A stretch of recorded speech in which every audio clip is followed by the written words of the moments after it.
विकसित भारत 2047, एक ऐसा भारत जो पूर्ण रूप से सशक्त, सुशिक्षित, आत्मनिर्भर, तकनीकी रूप से उन्नत और सांस्कृतिक रूप से परिपूर्ण हो। युवाओं, जब मैं 2047 का भारत सोचता हूं तो मेरे मस्तिष्क में ऊंची इमारतें नहीं, राष्ट्र की झोपड़ियां आती हैं, क्योंकि हमारा राष्ट्र झोपड़ियों में बसता है। और जब तक झोपड़ियों में रहने वाले लोगों की उन्नति नहीं होती, हमारी सर्वस्व प्रगति अधूरी। और हम युवाओं की आवश्यकता है कि हम सरकार की विभिन्न योजनाओं को उन तक पहुंचाएं और उन्हें उन्नति की मुख्य धारा में लाकर इस राष्ट्र को सशक्त करें। महोदया एवं महोदय, मैं नारियों का उत्थान ऋग्वेदिक मॉडल पर देखना चाहता हूं, और इसके लिए हमें गांव-गांव जाकर जन जागरूकता चलाने की आवश्यकता है।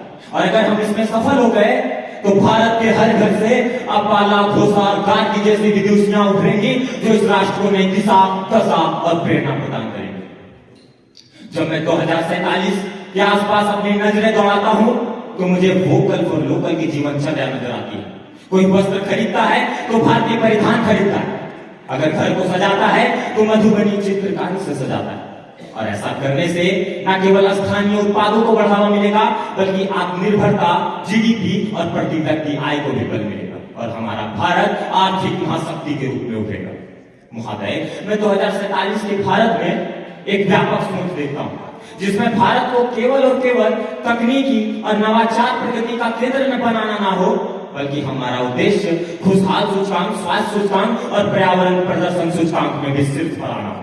हमारी पहुंच नोबेल तक हो, ऑस्कर तक हो, मंगल, चंद्रमा के साथ साथ अन्य ग्रहों तक भी हो।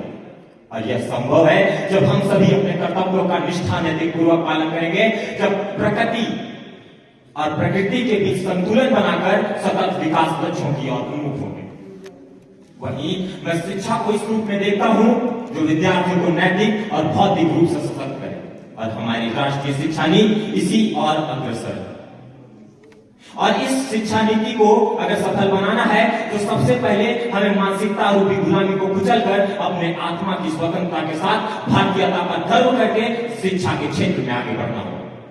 युवा साथियों, जब भारत का एक युवा स्वामी विवेकानंद अमेरिका के शिकागो में मेरे प्रिय बहनों भाइयों से संबोधन प्रारंभ करता है तो सारा विश्व भारत को स्वामी विवेकानंद की धरती से जानने लगता है।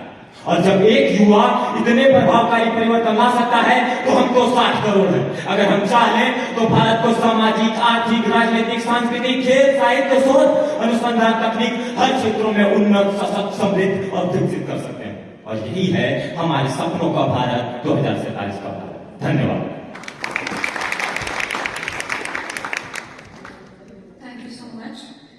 Jharkhand से हम चलते हैं to the land of sandalwood amidst the foothills of Western Ghats.